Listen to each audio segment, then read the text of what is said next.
Welcome back to Good Morning LaLa, and I am so honored because my dear, dear friend Liz Lira is in the house. She's a 25-time world champion salsa dancer. I love you, woman. That's what I gotta say. I love you too. I'm so happy to be here, Elsa. Yes. Yeah. You want to co-host? So we obviously want to talk about your new book, but before we get to that, we want to hear, because not everybody, we want to hear your story. Tell us a little bit of, I know your story, but I want everyone to hear your story. I want to know. Oh my gosh, let's talk about it. Well, it's an immigrant story. So I was born in La Paz, Bolivia at the age of 6. And we had rebels during this time while I was living in La Paz, the city. And wow, I remember as a child having to run up like this building because the rebels were putting tear gas. And I mean, at the moment you're a kid, so you're kind of just going along with the flow. But now I realize, wow, we were in absolute danger. And so run up, fire, and somehow we survived that. Wow. I lived through that. So I guess my family was time to try to, think of a new life. And my father came to America first. He loved it, saw that it was a wonderful opportunity to have a new life. So my parents left everything and pretty much came here. Wow.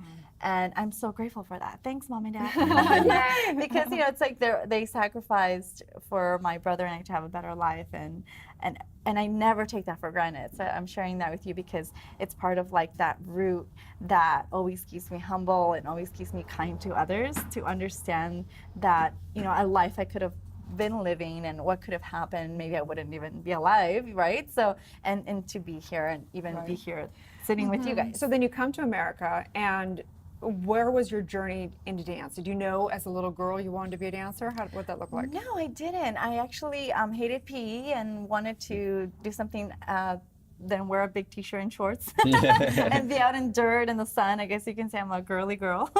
And so my family found gymnastics and ice skating and ballet. And somehow I chose ballet, and it was through a nonprofit organization that was started by a nun. And it was amazing, and all my years in dance, ballet, jazz, modern was sponsored here in Santa Ana, called St. Joseph Ballet, shout out. And thanks to them, pretty much saved my life to some extent, yeah. Tell us about that. How did dance make you feel? Dance was a definite outlet, because when you're coming to a new country, you're dealing with so much dynamic and change from not only the culture to language and just adapting yourself, and I have no other family, right? So I don't have like that support outlet. So dance became that family, that support outlet, that positive environment where, as much as I was struggling as a young child and trying to adapt, I would just go to dance and immerse myself in it, get lost in it, and really, really committed. I was there every day. I lived in the dance school Monday through Sunday, and I trained, and I think that's one of the reasons why I excelled so well, because I was just there all the time.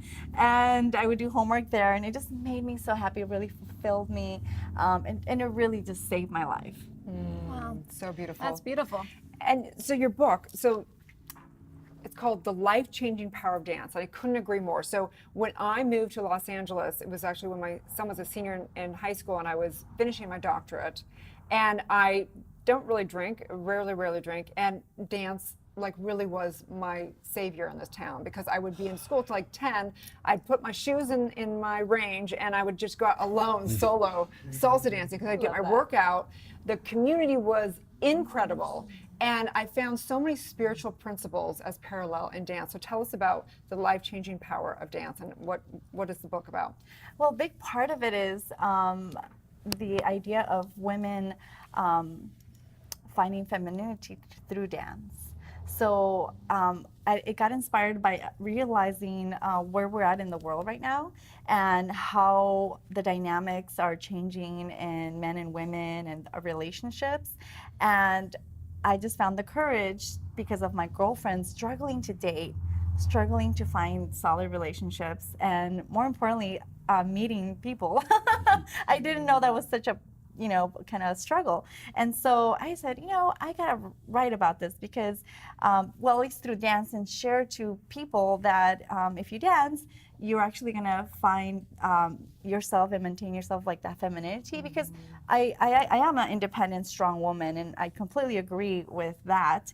But at the same time, I like to be a woman and still embrace my nurturing side, like my maternal side. And so I wrote the book about how dance provides the idea of chivalry, kind of like an old-fashioned relationship in the dance. You know, when you're dancing with someone, because the guy's the leader, the lady's the follower. There's some kind of like formal etiquette without being There without really is. speaking First to of each all, other. Men cannot ask you to dance twice in a row. Like, I think people have the perception of salsa dance, like, oh, you go out and get a little sweaty and get a little, no, it's so proper and socially correct. It's some of the nicest community, very respectful. They're very sweet. You can go into a dance club and not feel unsafe whatsoever. And it's the same people, a lot that go to the group. So I would go in alone and I would feel so safe, so welcome, and not being hit on or anything. It was amazing. So talk more about that for people. Absolutely. And I mean, you're seeing more people in the dance out in the club drinking water than anything else.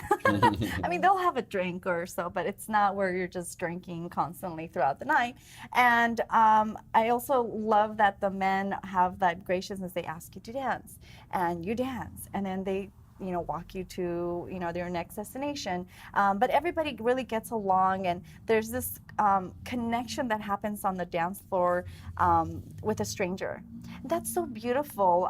It's so organic also. And also so rare. It's so rare. Especially in Los Angeles, to really connect and to hold space for a complete stranger where he gets to be a man and you get to embrace your femininity and really show up as a woman and be sparkly and be strong but still be led.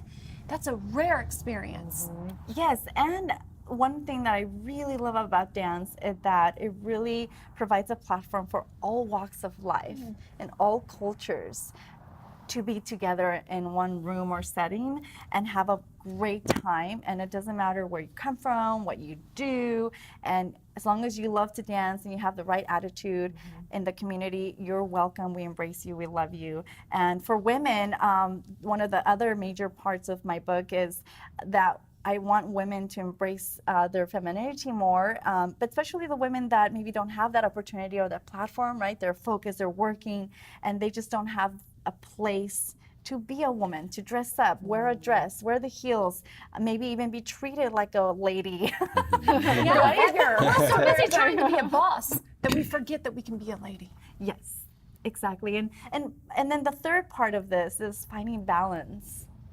You know, do you have it all? What does that mean? You know, that balance of not going all the way one-dimensional. I want to be independent. I want to be strong. I want to be the boss. And kind of, I have to just say this because I'm always sincere and honest. And my thought is sometimes I felt like women, including some of my girlfriends, they're kind of acting like men.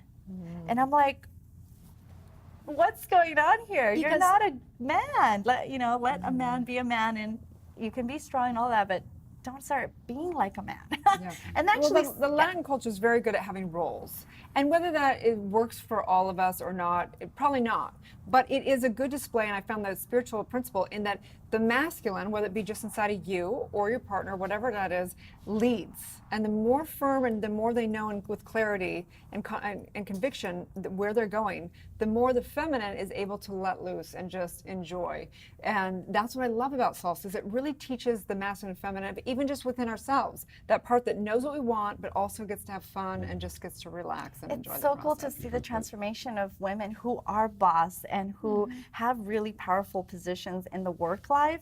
They come to dance and they start slowly transitioning and saying, oh, okay, I need to relax. Oh, I don't have to be so stressed out about this.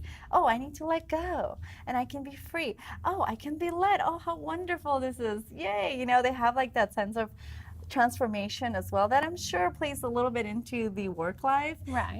However, we do want to, I want to make sure that I'm clear that we do want women to be equal in the workplace and have their position and be recognized to their potential, of course, like be equal. That's totally fair. But on the dance floor, you can totally, you can totally have a different sense of role in a sense. Yeah. And I think that's such a beautiful way to put it. It's the flexibility and it's the cognitive emotional agility.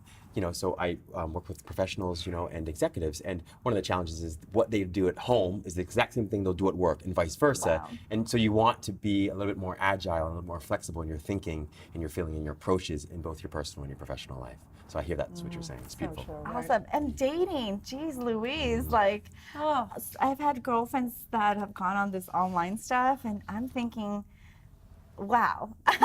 First of all, I mean, I'm sure it's, to some people it works and there's great results online, but I think it's scary.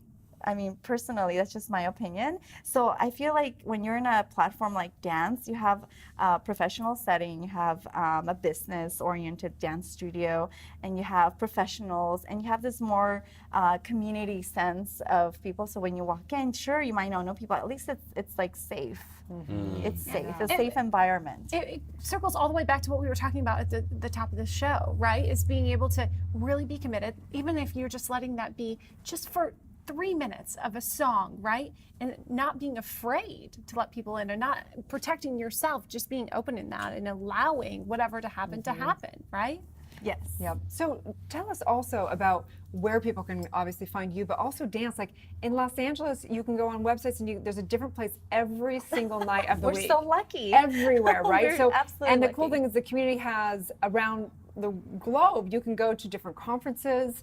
You can, anytime you go into a new city, there's always a salsa club for sure. It's a safe place, great environment, amazing culture. Tell us a little bit about where people can Absolutely, find all you that. got it. Well, my website is Lira, and I actually have a section where you can find where to go dancing and upcoming events. But one of them are free events as well. You have like Third Street Promenade on Sundays. Amazing, Outside. and it's so easy and chill, and it's during the evening, early evening part, and it's free. Wait, outside salsa dancing on Yes. Third Street Yeah, Promenade? right on that. Yes. That Let's is like go. the perfect Are date. you- are Why you is up nobody for it? taking me there? I've been, yeah. We're gonna get I've been, Bravo. yeah. And my dance studio is in Culver City. It's called Lira Dance Academy, and we just welcome everyone. Right, It's and just it's super great. fun. Liz is, I mean, what I recommend for people is to go to some classes, get comfortable so that you can go out and enjoy yourself. And most of the clubs have like free classes before the socials also. Yeah. It's Oh an yes, incredible exactly. Yes, the community. Warehouse, the Granada, Steven Steakhouse.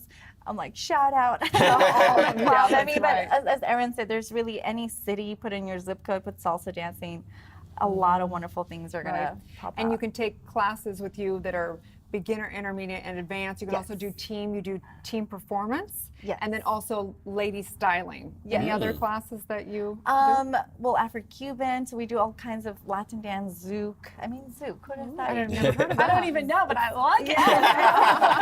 Jez is sold. It's super, super fun. I think another thing is the idea of if you want to transform yourself, and I mean, you should try many activities and try different things, but if you really want a full transformation, it becomes like a lifestyle, actually, when you sure. have the arts in your life or an activity such as dance, and you'll meet people probably you've never met before or had that opportunity to, and it's been such a blessing.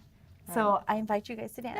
With me. Well, and I'm the also salsa. the best thing about Liz is her attitude. No question about it. I've been around her, a lot of times, and she's always stays grateful, always has a positive outlook, and that's the best thing about Thank you as a you. teacher. So Thank you. check her out, lizlira.com. She is the best. You So are too. And I love stay you tuned, guys. you guys. We'll be right back. Woo!